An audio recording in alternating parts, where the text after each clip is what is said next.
Magandang araw mga kaibigan.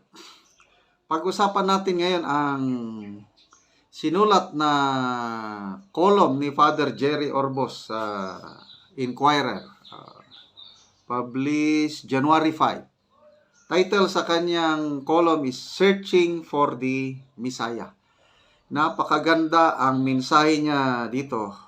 Inirelate niya yung pag-search ng three kings. Saan yung naipanganak na Misaya, di ba? May three kings, hinahanap ang Misaya. Nirelate niya sa bansa natin ngayon.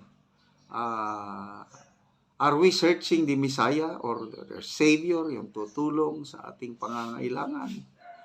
Ang ganda ang kanyang mensahe at may patama ito sa mga government leaders natin na instead na maging Messiah, maging tutulong sa mga kapuspalad, ay inuuna ang kanilang mga sarili.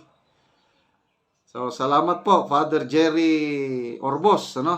Ito, basahin ko Sabi niya, in today's Gospel, Matthew chapter 2, verse 1 to 12, we hear about Herod searching for the Messiah.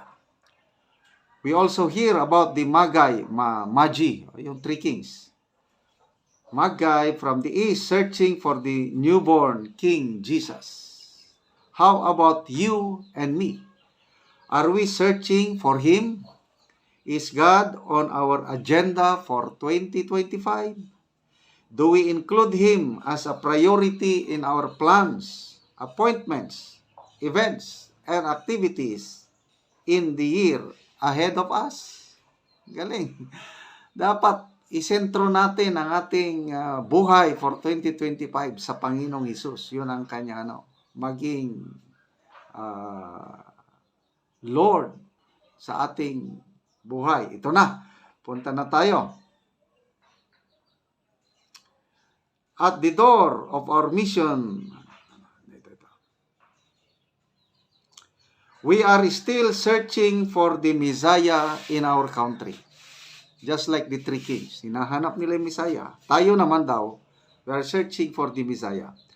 Many have come and gone, presenting themselves to lead our people with their ideas and plans. Ito na yung mga government leaders natin. But things have not become better in our land. Ito na yung bayan, babangon muli. Anong babangon? Wala. Instead na babangon, bumabagsak, bumabaon muli. Only they, napakabigat. Only they, the leaders of our country today, only they, their families, and their friends have become richer, but our people have become poorer.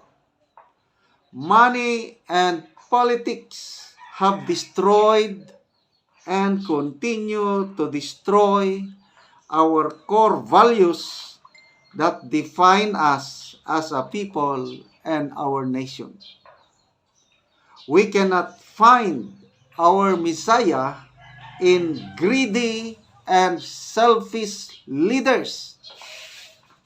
Sana makarating ito sa ating mga government leaders. Itong article na ito ni Father Jerry Orbos. Ulitin ko, sabi niya, we cannot find our Messiah. Ibig sabihin, yung physical Messiah, yung tutulong sa pag-ahon sa kahirapan ng mga Pilipino. We cannot find them in greedy and selfish leaders.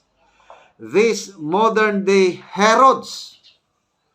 Ang hari, nung naipanganak ang Panginoong Hesus, si Herod Ang mga nakaupo ngayon, sabi ni Father Jerry Orbos, they are the modern day heroes.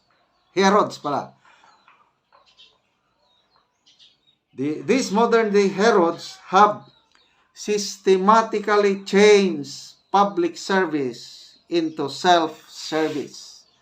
Ito yung reklamo ng clergy nung nag-rally sila noong December 23 sa EDSA Shrine, na ang 2025 budget is a self-serving budget. Hindi para sa taong bayan yung 2025 budget na 6.3 trillion. Self-serving, sabi ng mga obispo at kaparian. Ito yung sinasabi ni Father Jerry Orios. We need leaders who empower, not who impoverish and encumber us. So, wala siyang binanggit, sino man, general yung kanyang tinutukoy, but alam na natin ang pangyayari na ang kasalukuyang leaders ngayon, ito yung sinasabi ni Father Jerry Orbos na they are the modern day Herods. Hindi maaasahan na magbibigay ng magiging Misaya. Kasi ang Misaya, Savior. Ang Panginoong Hesus, dumating sa lupa, tumulong siya physically. Kasi nagpakain, ginamot niya ang mga masakiton, yan, physical. But more, yung spiritual Savior para iligtas tayo sa ating kasalanan. Yun po ang ating Misaya. So, ang ating mga government leaders ngayon, dapat sana silang maging Misaya. I-save ang mamamayang Pilipino sa kahirapan. But sabi ni Father Orbos, wala sa kanila. Inuuna nila ang sarili nila. Pinapayaman. Sabi niya, mga leaders, mga families nila, mga friends nila ang yumayaman, kailang ang mamamayang Pilipino, sila ang getting poorer and poorer every day. Salamat po, Father Jerry Orbos. Okay, so tayo naman sa ating channel, palagi kong dinudugtong ito, na in a very small way, yung income natin sa YouTube, dahil sa inyong panonood, nagkakaroon tayo ng income, nagiging Misaya tayo, tumutulong tayo sa mga kapuspalad na katutubong talaandig sa Bukidnon. Nagpapatayo tayo ngayon. Tinutulungan natin sila magkaroon ng simpleng bahay. Tumutulo na ang kanilang mga bubong. Kawawa sila. Personal kong nakita ang kanilang kalagayan. So kahapon, nagpabili po tayo ng yero na i-deliver na sa bundok, na ibigay na 10 yero sa isang bahay. So eksakto na yon. Binigyan natin sila ng pako. Libre ang kahoy doon. Mga round logs lang. Mga ganito lang kalalaki. Ganun lang. Makapagpatayo na sila ng sariling bahay at hindi na sila matuluan sa kanilang mga ulan. Makatulog na mahimbing sa gabi. So, in a very small way, nagiging Misaya tayo sa Talaandig tribe sa pagtulong sa kanila. Hindi lang pabahay, pati pagpananim ng sayote, saging, root crops, at iba pa. So, salamat sa panunod nyo sa ating channel. Lalo na sa mga hindi nag-i-skip ng ads, indirectly nakakatulong kayo sa Talaandig tribe. Panoorin ang video na ito. Magandang hapon po sa inyong lahat. Nandito po muli tayo sa CCH Hardware.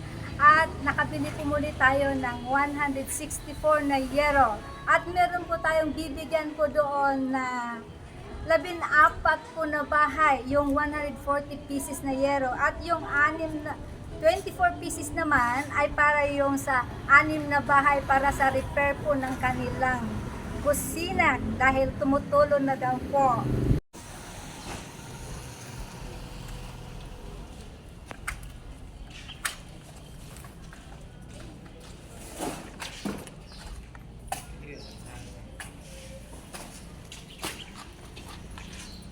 Nagpapasalamat po ako sa mga subscriber at mga hindi po nag-skip ng ads. Malaking tulong po ninyo nito. Maraming salamat po. At nakabili rin po tayo kanina ng ammonium sulfate para sa mga lakatan. Ito po, 4 na sako.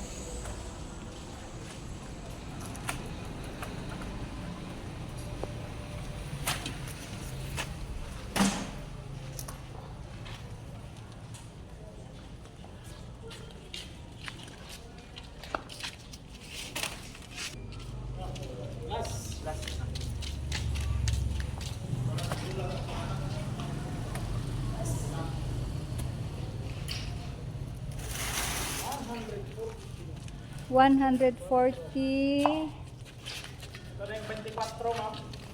pieces, tapos size 10, tapos 24 pieces yung size 8 para sa kusina, sa mga tumutulong kusina. Ayan po.